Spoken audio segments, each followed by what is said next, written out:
The rain had been falling for 3 days straight, the kind of slow, relentless drizzle that turned the world gray and made people forget the sun had ever existed. It pooled in the parking lot of the Golden Fork Diner, filling potholes and running in streams toward the storm drains that couldn't keep up. Inside, the windows had fogged over, and the air smelled like coffee and wet pavement and the particular kind of exhaustion that comes from working a double shift on a weekday afternoon. Carmen Reyes had been on her feet since 6 in the morning. She was 26 years old, with dark hair pulled back in a ponytail and eyes that were starting to develop the permanent tiredness of someone who worked too much and slept too little. She'd been at the Golden Fork for 3 years now, ever since she'd dropped out of community college to help her mother with the bills, after her father's accident left him unable to work. 3 years of breakfast rushes and lunch crowds and dinner shifts that stretched into the night. 3 years of smiling at customers who didn't tip and managers who didn't care. 3 years of telling herself this was temporary, while watching temporary stretch into something that looked a lot like permanent. The diner was half empty by 4 o'clock, the lull between lunch and dinner, when the only customers were stragglers and travelers and people who had nowhere else to be. Carmen was wiping down tables near the window when the bell above the door chimed and a man walked in. He was soaked. Water dripped from his leather jacket and pooled on the floor beneath his boots. His gray hair was plastered to his skull, and his beard, neatly trimmed but currently bedraggled, clung to his jaw like wet moss. He moved slowly, carefully, the way people move when they're cold down to their bones, and every step costs something. Carmen watched him look around the diner, his eyes finding the empty booths, the bored cook visible through the kitchen window, the manager's office door that was closed as usual. He didn't seem dangerous. He seemed tired and cold and alone in a way that made Carmen's chest ache without quite knowing why. He chose a booth near the back, sliding in with a wince that suggested stiff joints or maybe something worse. By the time Carmen reached him with a menu and a glass of water, he had his hands flat on the table, trembling slightly. Whether from cold or fatigue, she couldn't tell. "Afternoon," she said, setting down the menu. "Can I start you off with some coffee?" "Please." His voice was rough, scraped thin. "Hot as you got it." She brought him a cup and watched him wrap both hands around it, like it was the only warm thing left in the world. He didn't open the menu. He just sat there, hunched over the coffee, steam rising around his face, his eyes half closed. "You okay, sir?" The question came out before she could stop it. It wasn't professional. Tony, the manager, had told her 100 times not to get personal with customers, but she couldn't help it. Something about this man pulled at her. He looked up, and she saw his eyes clearly for the first time. Gray, like the rain. Tired, like the day. But there was something else there, too. A steadiness, a depth, the kind of look that came from a life lived hard but not without purpose. "Been better," he said. "Been worse, too. Just need to warm up, wait out the rain." Carmen nodded and left him alone. She had other tables to tend, other customers to serve, the endless cycle of orders and refills and checks that made up her days.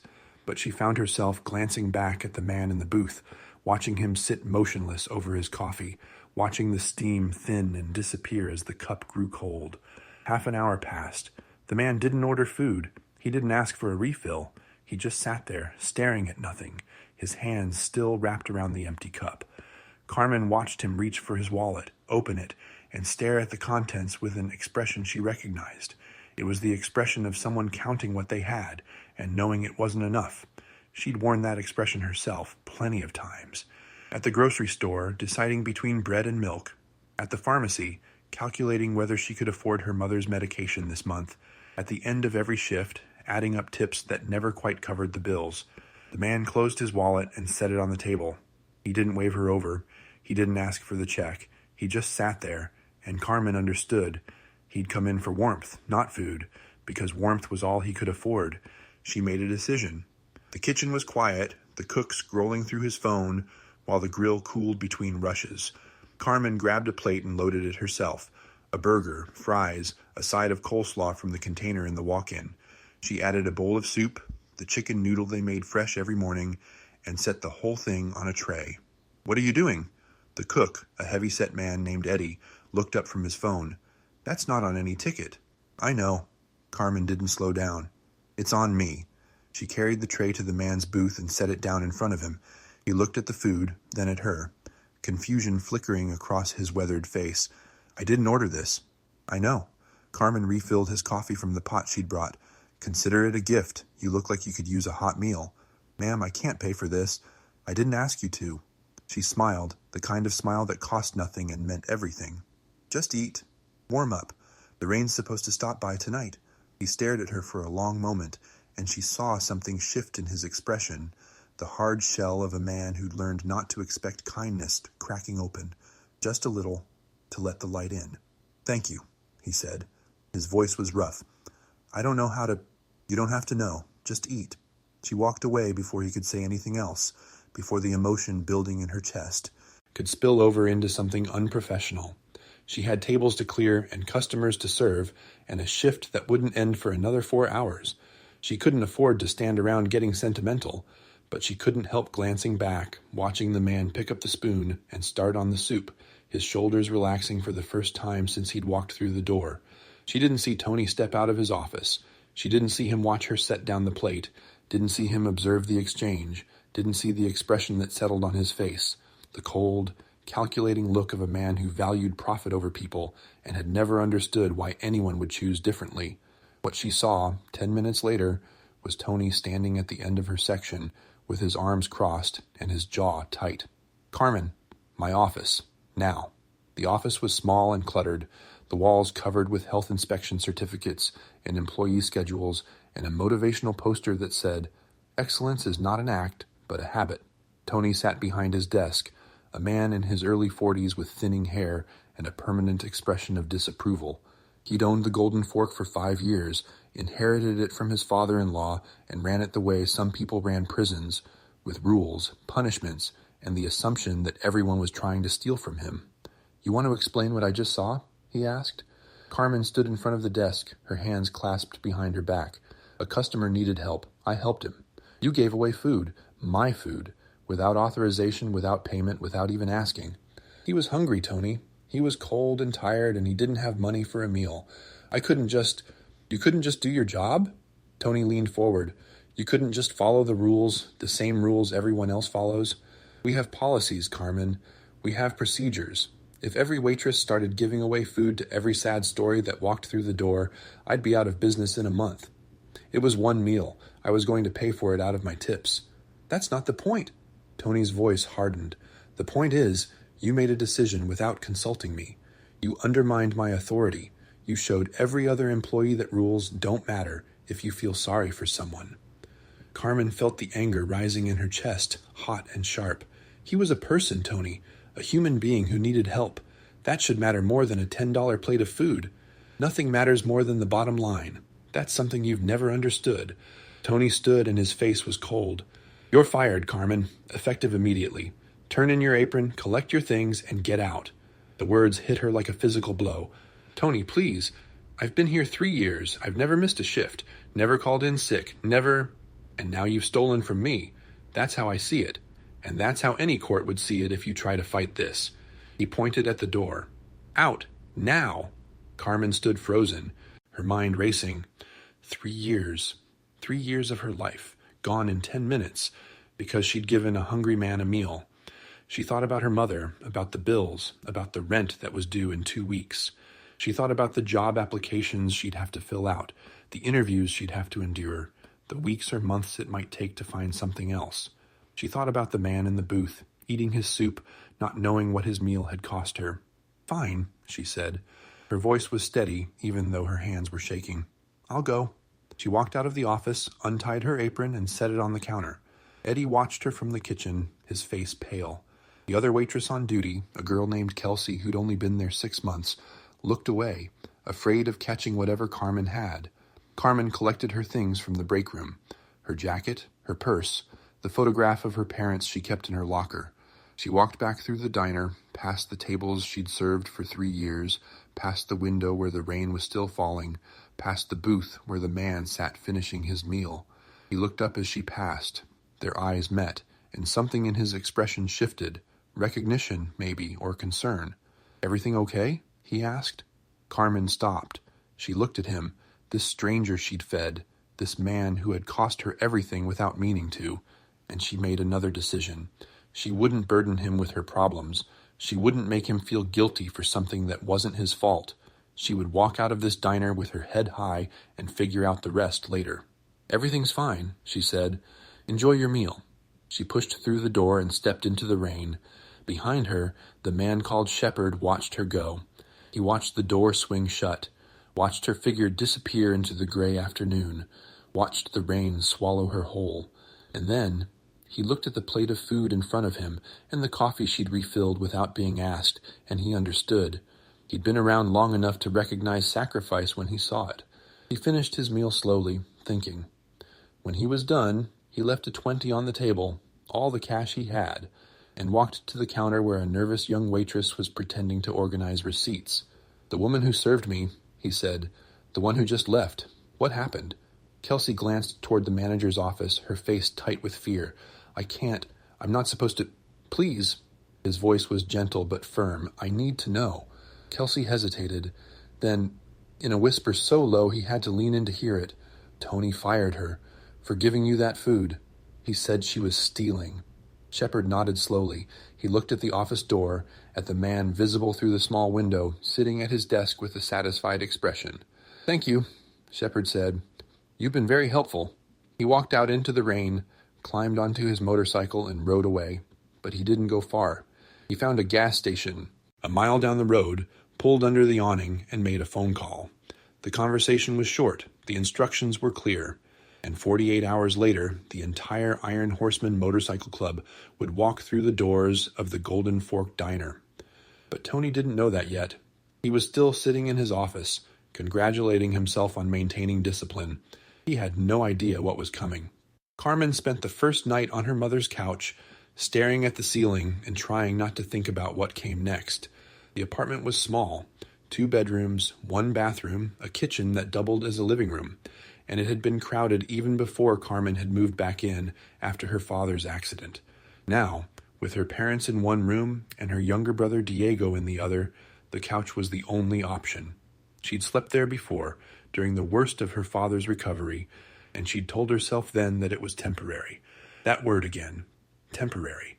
Her mother, Rosa, had taken the news of the firing with the quiet stoicism she applied to everything. The accident, the bills, the slow erosion of the life they'd built. She'd made Carmen tea, patted her hand, and told her that God had a plan. Carmen wanted to believe that. She wanted to believe that somewhere in the universe there was a reason for all of this, a purpose she couldn't see.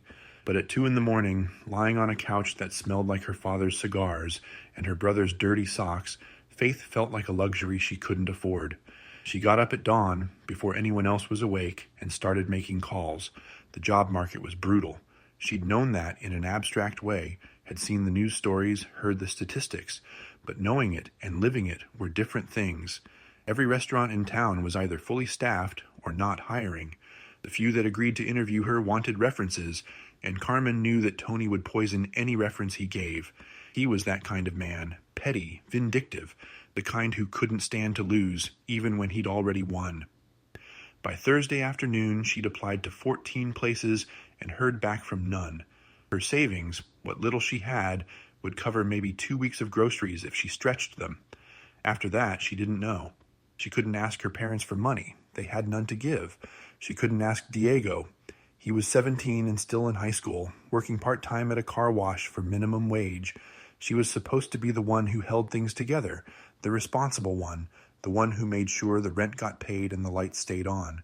And now she was sitting in a coffee shop she couldn't afford, nursing a cup she'd paid for with quarters, wondering how everything had fallen apart so fast. Her phone buzzed. Unknown number. She almost didn't answer. Telemarketers probably, or scammers, or one of the dozen creditors who had her number and called at all hours. But something made her swipe the screen and lift the phone to her ear. "Hello? Is this Carmen Reyes?"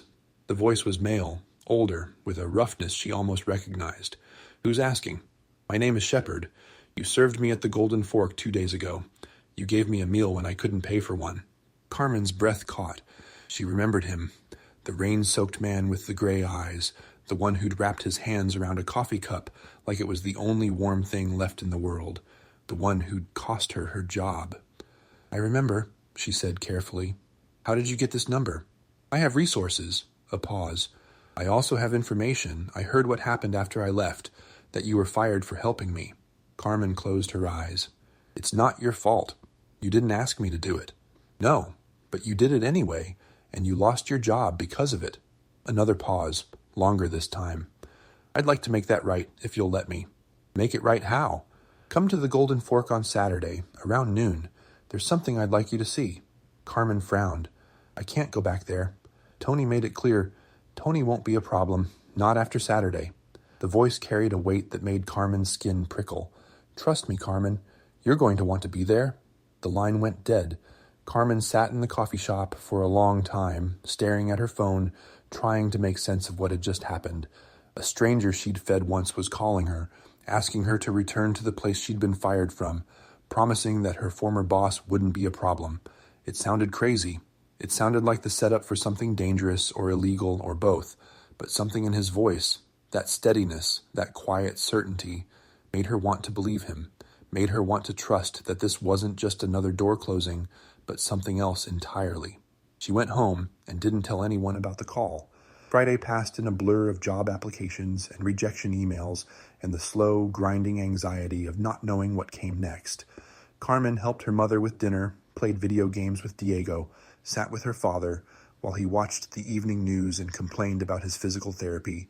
She went through the motions of a normal life, while her mind circled endlessly around the phone call and the stranger's promise. Saturday morning, she woke before dawn and couldn't get back to sleep.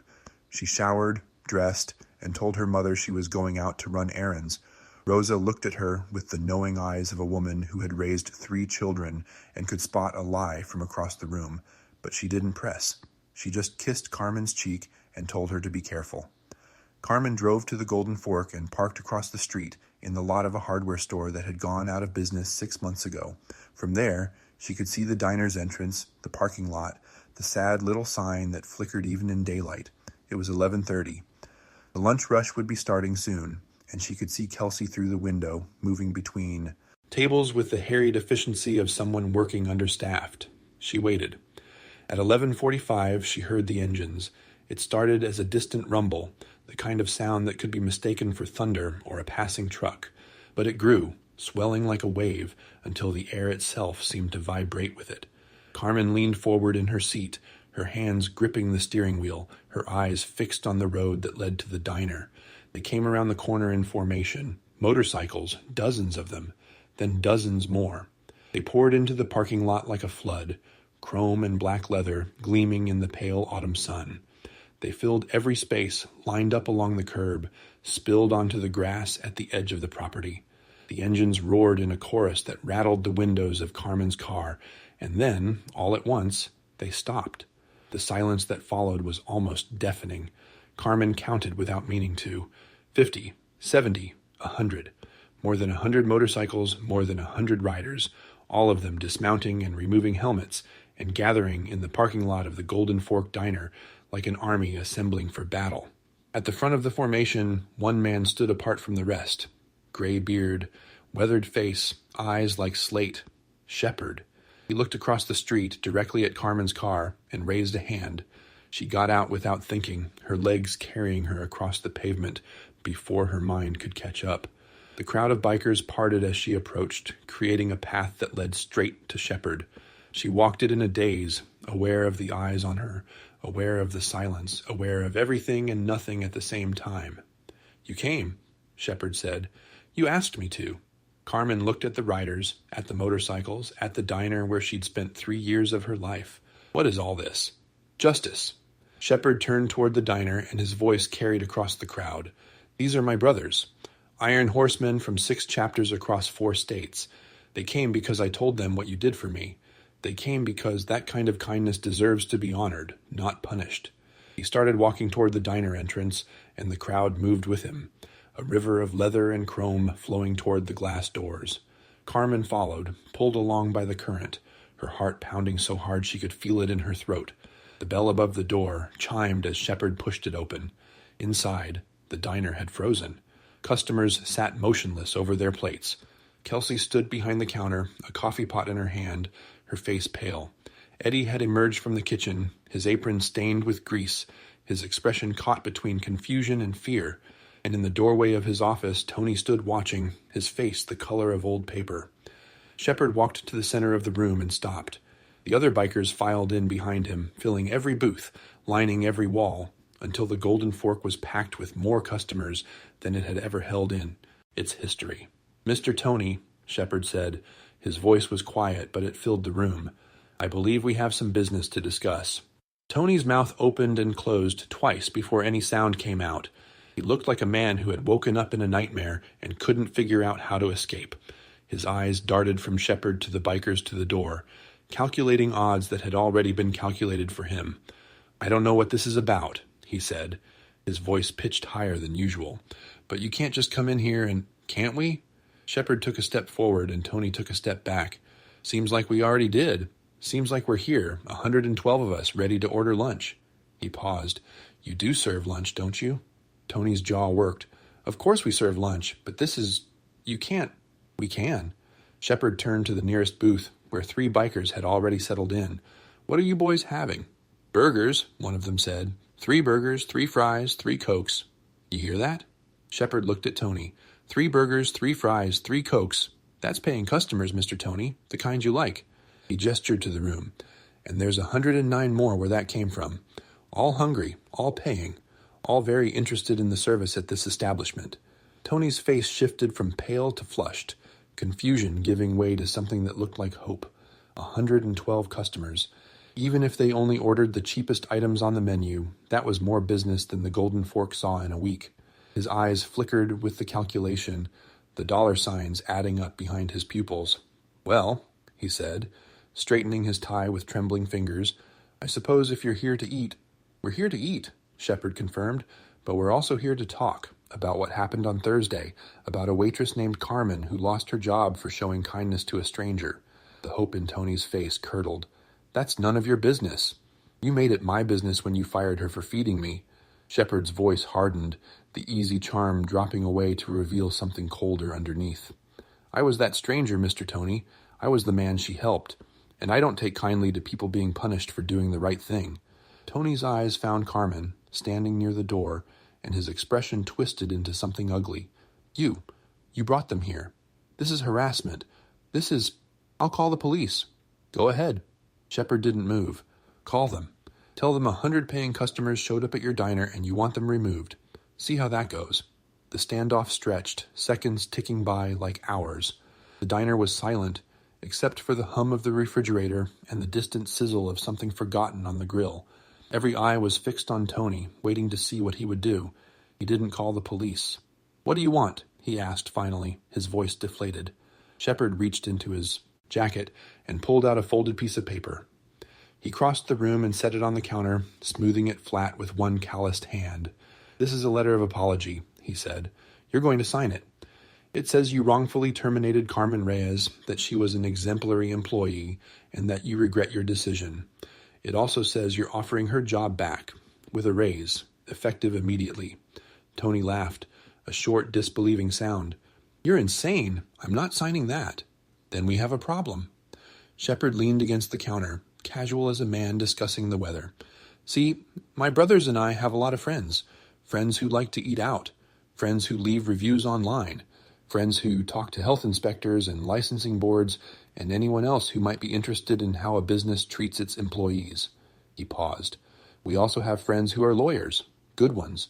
The kind who take wrongful termination cases on contingency and don't stop until they've bled a business dry." Tony's face went from flushed to ashen. "You're threatening me. I'm informing you of your options." Shepard straightened. "Option 1. You sign the letter, you give Carmen her job back, and we all have a nice lunch. We pay full price, we tip generously, and we leave you with a story to tell your grandkids. Option 2. You refuse, and we make it our mission to ensure that every person in a 50-mile radius knows exactly what kind of man runs this establishment. We leave reviews, we file complaints, we show up every Saturday for the next year and order nothing but coffee. Your choice." The diner held its breath. Carmen watched Tony from across the room, her heart hammering against her ribs. She should say something, she knew. Should step in, should stop this before it went too far. But she couldn't move. She couldn't look away from the man who had fired her, who had called her a thief, who had thrown away 3 years of loyalty because she'd fed a hungry stranger. She wanted to see him squirm.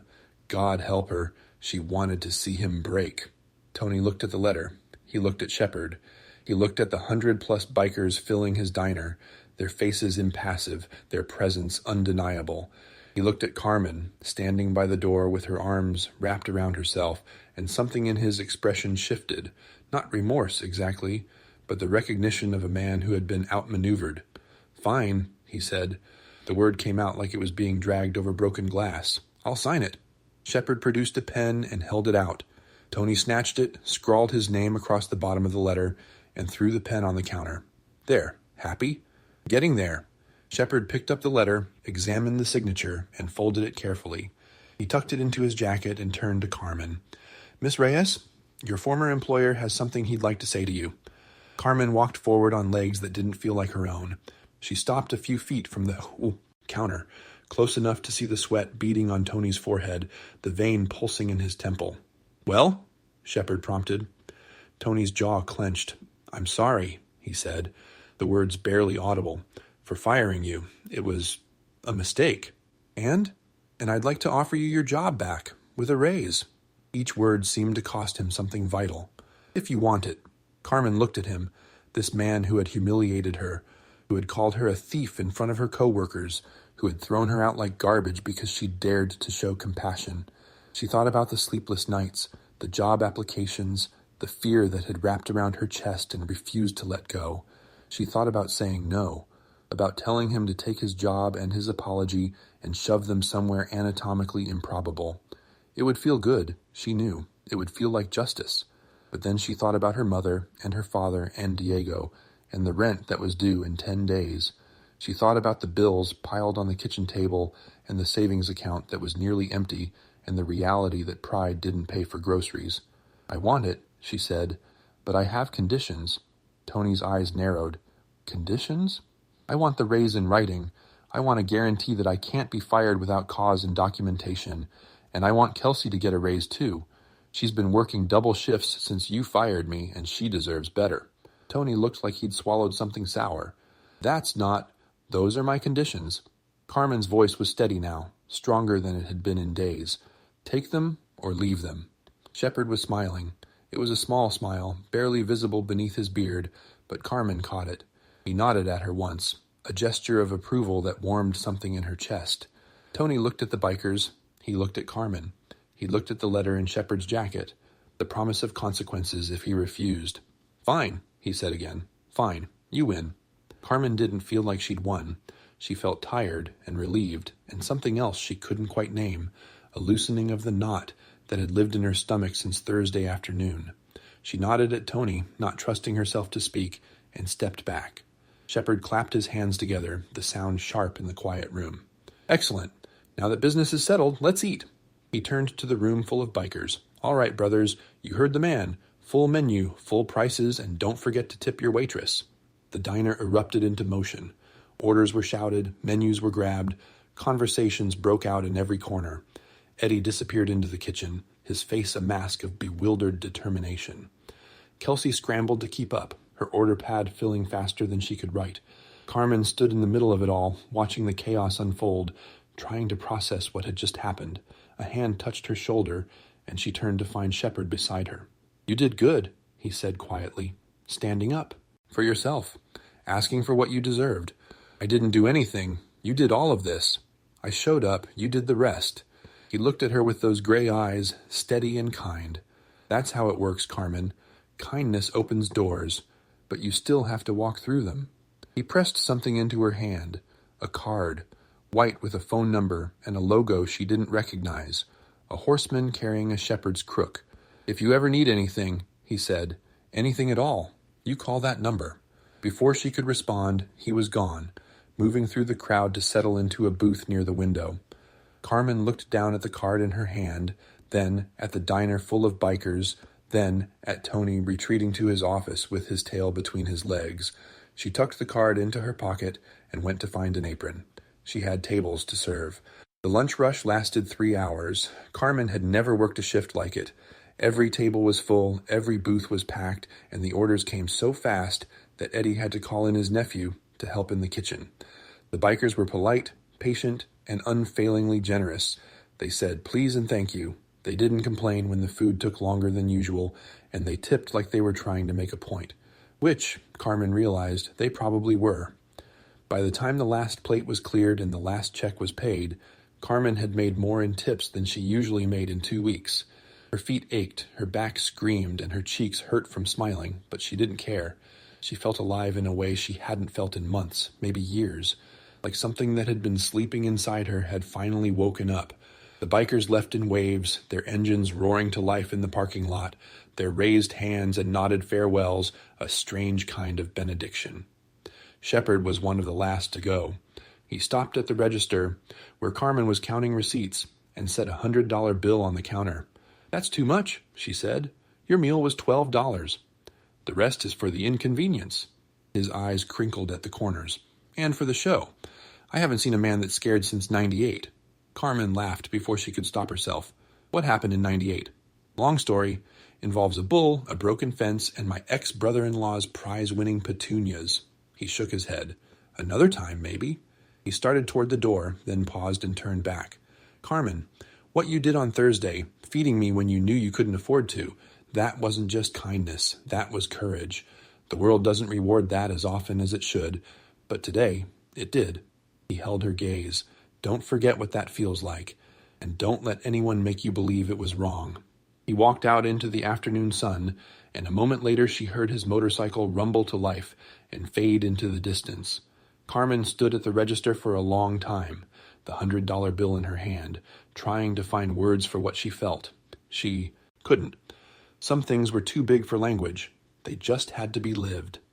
Tony emerged from his office around 4 o'clock, after the last biker had gone and the diner had returned to its usual quiet. He looked diminished somehow, smaller than he'd been before, like the confrontation had cost him something he couldn't get back. He didn't meet Carmen's eyes as he walked to the counter and poured himself a cup of coffee.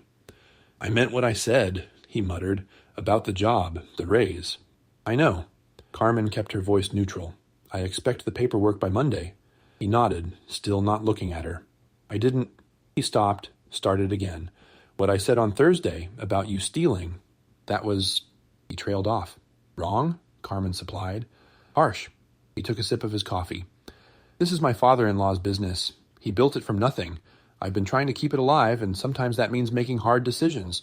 I didn't think about—" Another pause. "I didn't think."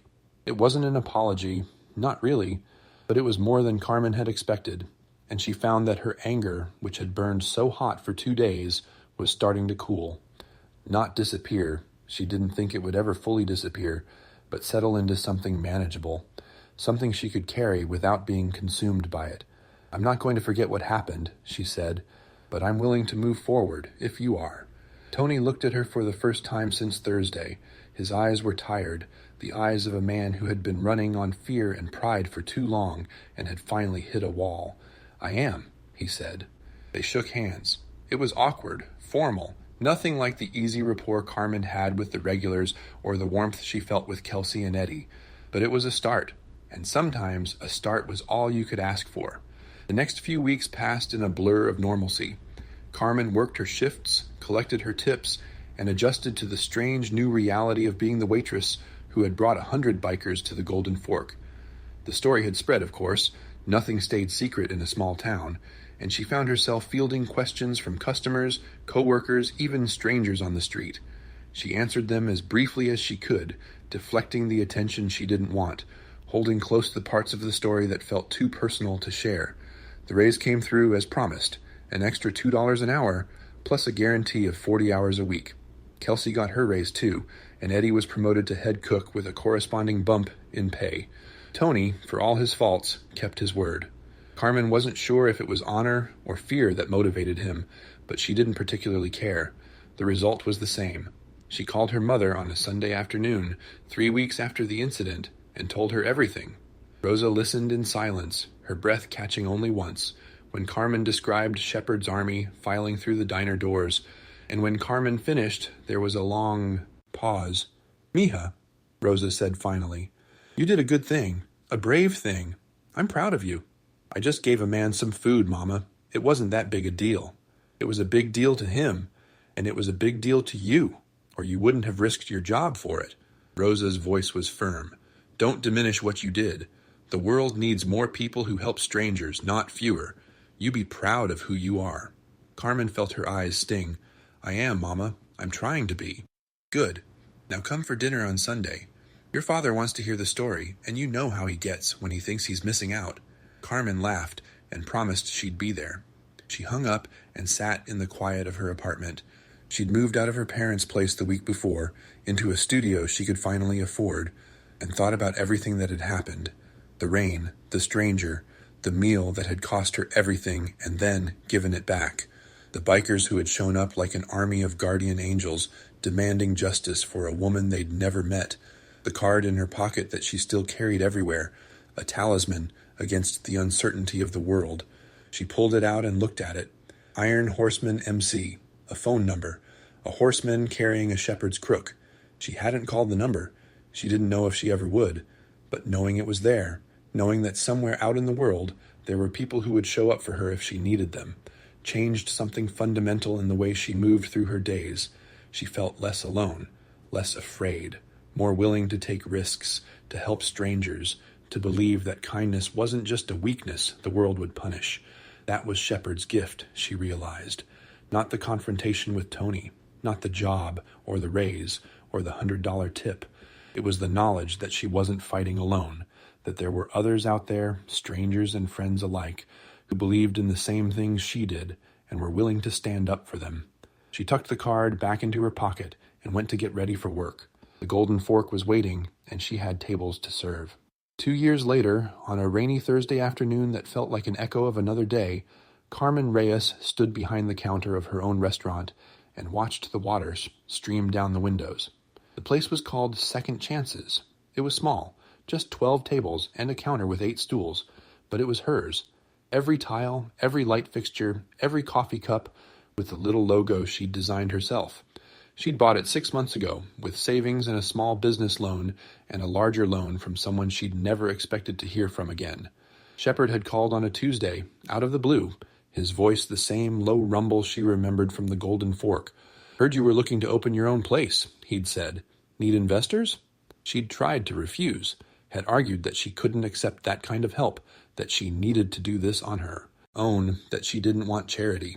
Shepard had listened patiently, and when she'd finished, he'd said, "It's not charity, Carmen. It's an investment. You showed me who you are 2 years ago when you risked everything to feed a stranger. That's the kind of person I want to bet on." She'd accepted the money, not because she needed it, though she did, but because refusing felt like rejecting everything Shepard and the Iron Horsemen stood for. They believed in her. The least she could do was believe in herself. The restaurant had opened in the spring, and by summer it was turning a profit. Not a large one, not yet, but enough to pay the bills, to hire 2 full-time employees, to send a check to Shepard every month that he kept trying to return. The food was simple, burgers, sandwiches, homemade soup, but the portions were generous and the prices were fair, and word had spread that Second Chances was the kind of place where everyone was welcome, regardless of how much money they had in their pocket. That was the rule Carmen had established from the first day.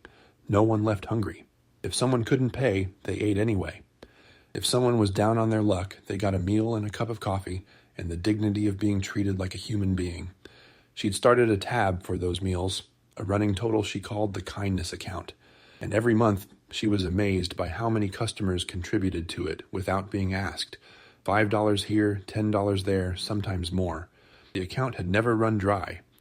The bell above the door chimed, and Carmen looked up from the receipts she'd been sorting.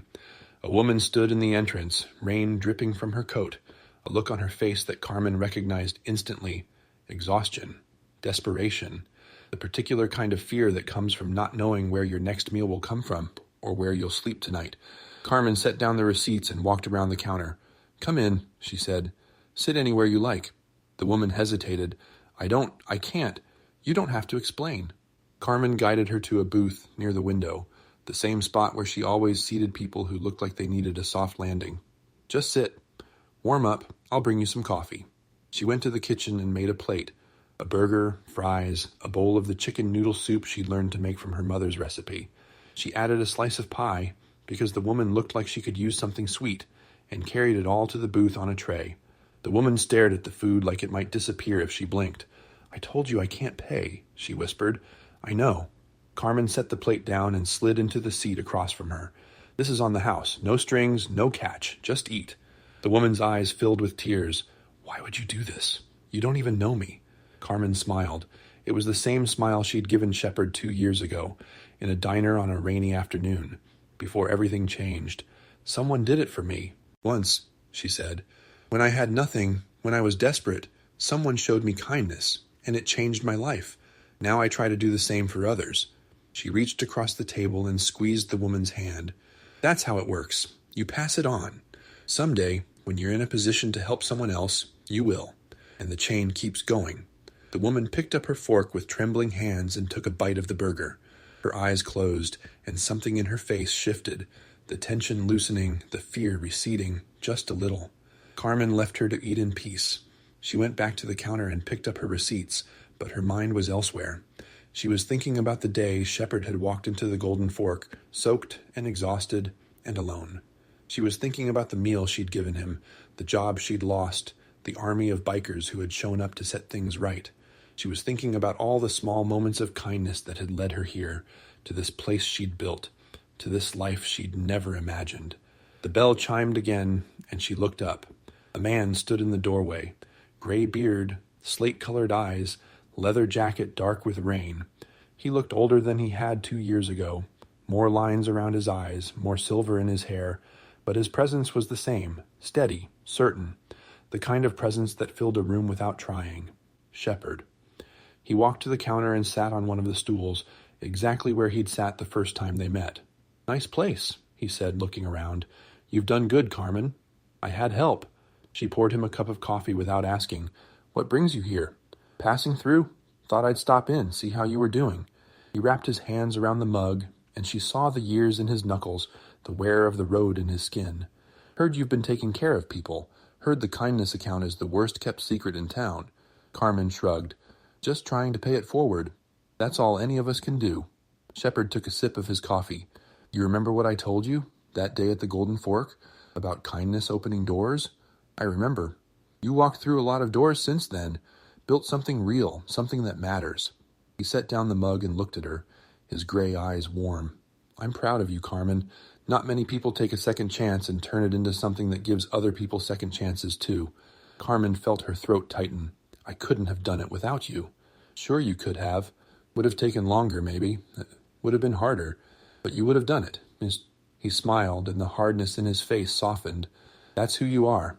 That's who you've always been. I just helped you see it." They sat in comfortable silence for a few minutes, watching the rain streak down the windows.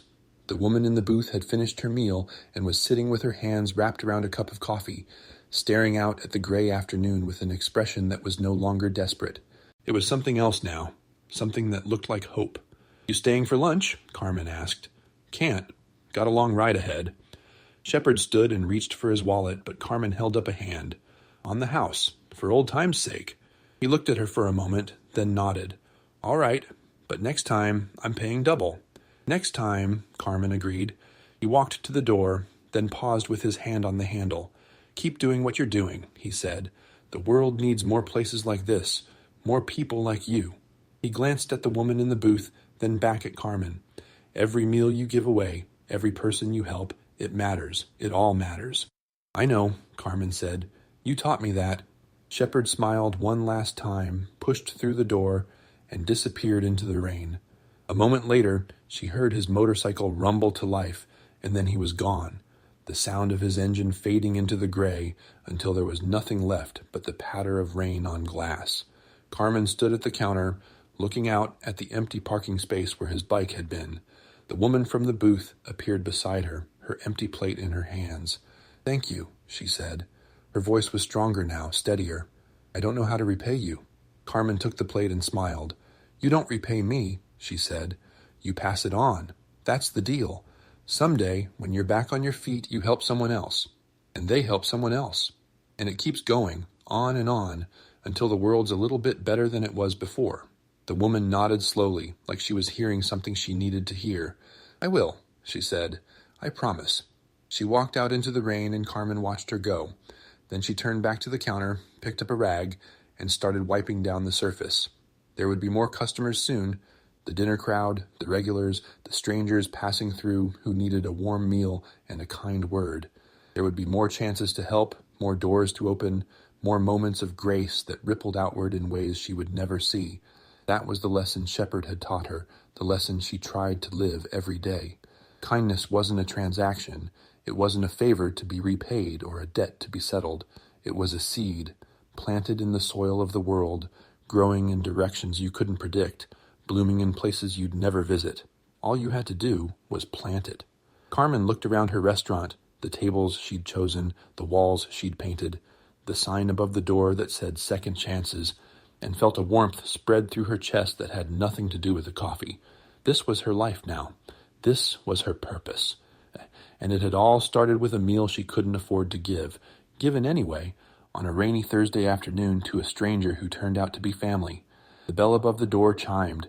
Carmen looked up, ready to greet whoever walked in, ready to plant another seed, ready to pass it on.